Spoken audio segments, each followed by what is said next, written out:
Industri fashion adalah pemasok emisi gas rumah kaca terbesar setelah semen serta logam baja. Proses-proses recycling ini harusnya tidak menambah polutan baru terhadap lingkungan. Kualitas air Bengawan Solo mengalami perubahan. Perubahan warna ini diduga akibat adanya pencemaran limbah tekstil. Gunung sampah tekstil. Ini adalah foto-foto dari sebuah tempat pembuangan sampah di Bangladesh. Baik di India maupun Bangladesh, setiap tahunnya berton-ton limbah tekstil dari industri dibuang. In this day and age, the growth of the fashion industry has created a fast-changing world. However, along with the beauty and ever-evolving trends, we are also faced with a big challenge: clothing waste.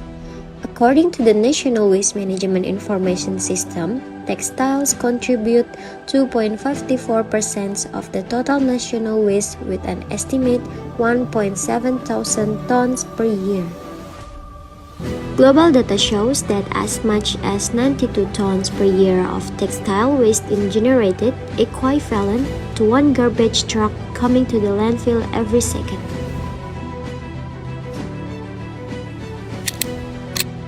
The fashion industry produces more than 80 billion garments every year. Unfortunately, most of these clothes end up as waste in landfills or even pollute our rivers and seas.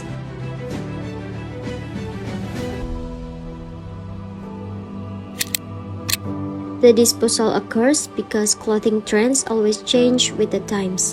The change in trends makes many people have to throw away their old clothes, even though this action is not the best step that can be taken, because there are still wiser ways to reduce the number of clothes that are no longer used.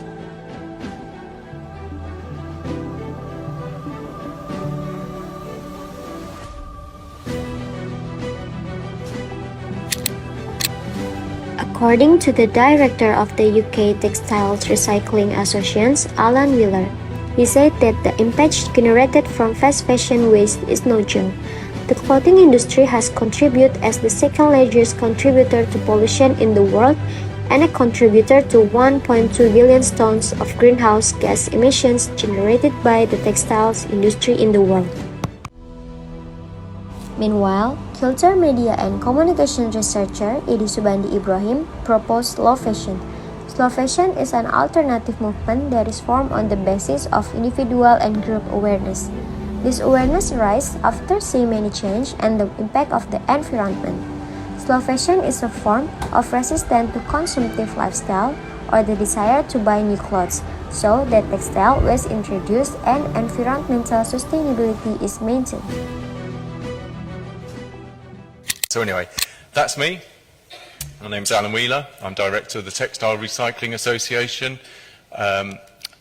Who is the Textile Recycling Association? If you don't know, we are the only legitimate UK trade association for processors and collectors of used clothing and textiles. We have been around for a rather long time. I haven't been around since 1913, but the trade association has. Kalau menurut saya sih ya, kalau limbah tekstil itu sekarang kan mulai meningkat banget nih di masa-masa sekarang. Apalagi kayak mulai tercemarnya lingkungan karena limbah tekstil yang banyak dibuang ke sungai gitu Kak. Selain itu juga menurut saya limbah tekstil itu membawa dampak buruk buat lingkungan sekitar dan juga kehidupan manusia yang ada di sekitar. Gitu sih Kak kalau menurutku. Iya udah pasti sih, karena kan fast fashion dan gaya hidup yang konsumtif itu menjadi salah satu penyebab utama dari adanya si limbah tekstil ini. Dan juga karena produksi pakaian dengan jumlah yang sangat besar dengan waktu yang singkat tuh, itu tuh juga bisa menjadi penyebab dari adanya peningkatan limbah tekstil dan polusi lingkungan. Di sini yang paling dirasakan sih sungai-sungai yang jadi tempat pembuangan limbah tekstil, menyebabkan berkurangnya air bersih, bau menyengat, dan juga disertai polusi udara karena pembakaran pakaian bekas. Mungkin menurut saya langkah yang tepat untuk menanggulangi limbah pakaian tersebut adalah dengan cara menjual dan membeli pakaian-pakaiannya atau dengan cara mendonasikan pakaian tersebut ke orang-orang yang membutuhkan. serta dengan cara memberikan pakaian kehidupan kedua kepada generasi selanjutnya.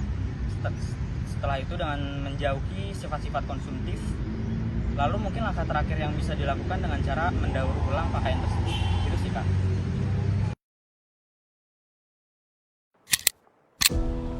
Knowing the benefits of recycling clothes, there are many ways that can be taken in order to reduce the amount of textiles, one of which is by recycling clothes can be the best solution.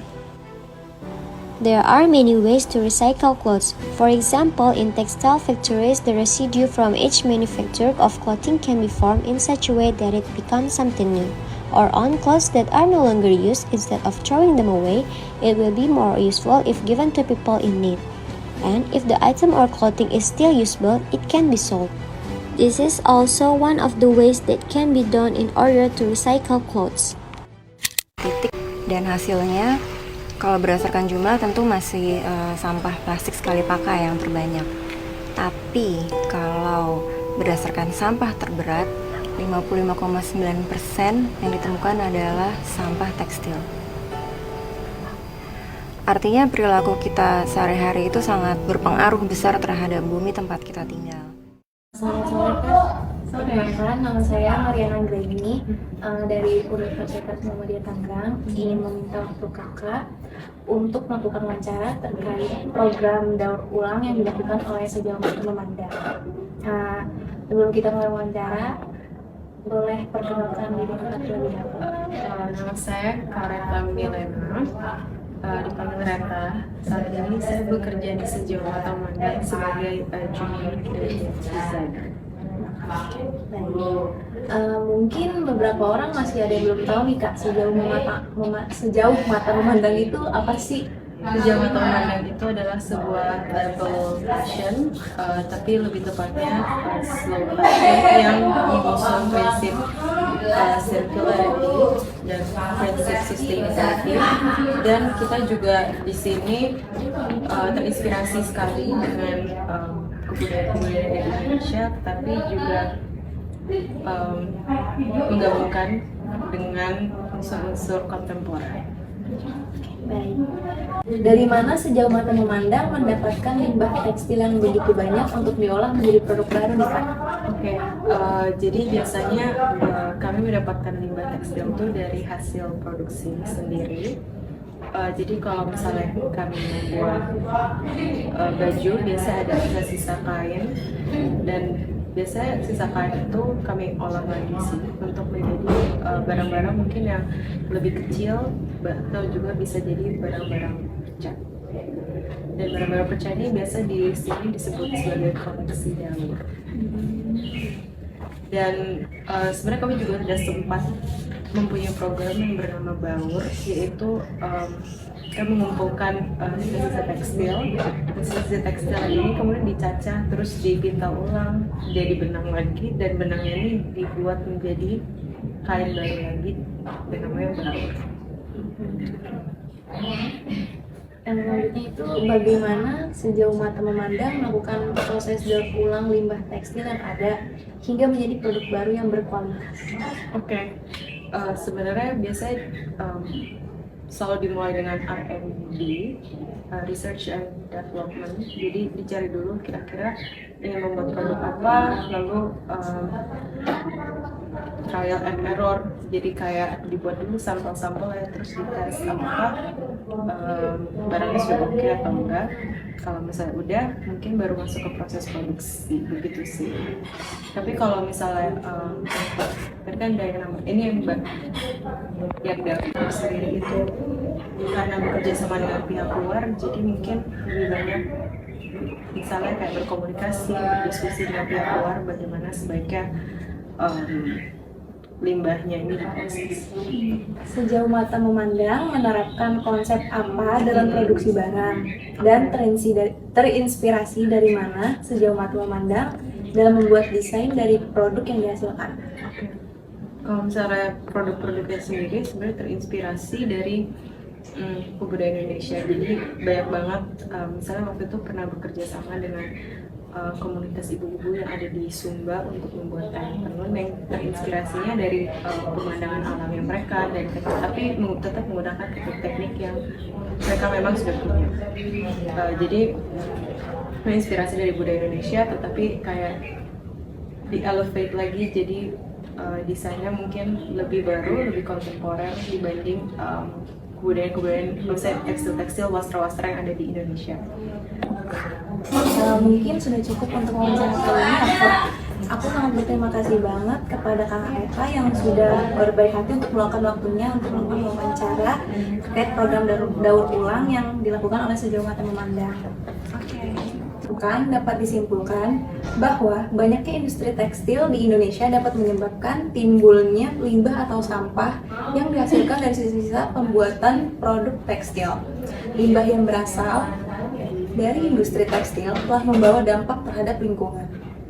Limbah menjadi masalah dan perlu mendapat perhatian khusus di sebagian besar belahan bumi.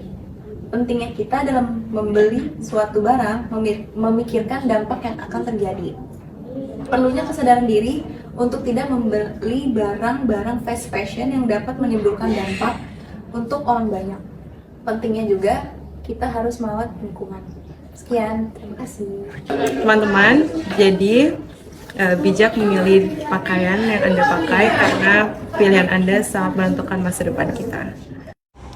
A team of experts and workers from Sejauh Mata Memandang came together to find the best solution to manage clothing waste with the recycling program. Pandemi yang terjadi saat ini mengajarkan kita banyak hal dan memaksa kita untuk berpikir ulang di segala bidang serta mengevaluasi gaya hidup kita selama ini. Masalah lingkungan menyadarkan kita tentang perbuatan kita selama ini dan ternyata betapa darurat kerusakan yang kita lakukan terhadap bumi rumah kita satu-satunya. Unused clothes are collected and sorted. Then, through a series of responsible recycling process, the collected clothes will be sorted and processed into insulating fibers, insulator, sound absorbers, yarns, and fabrics.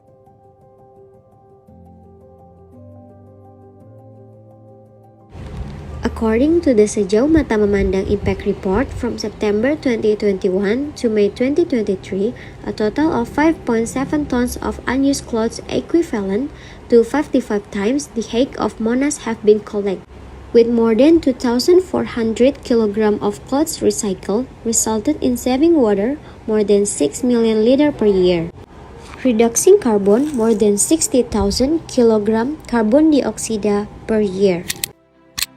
Recycling is not the best solution, but it is worth doing in order to reduce textile waste in landfill, seas, rivers, or incinerated, which eventually pollute the earth and damage our health.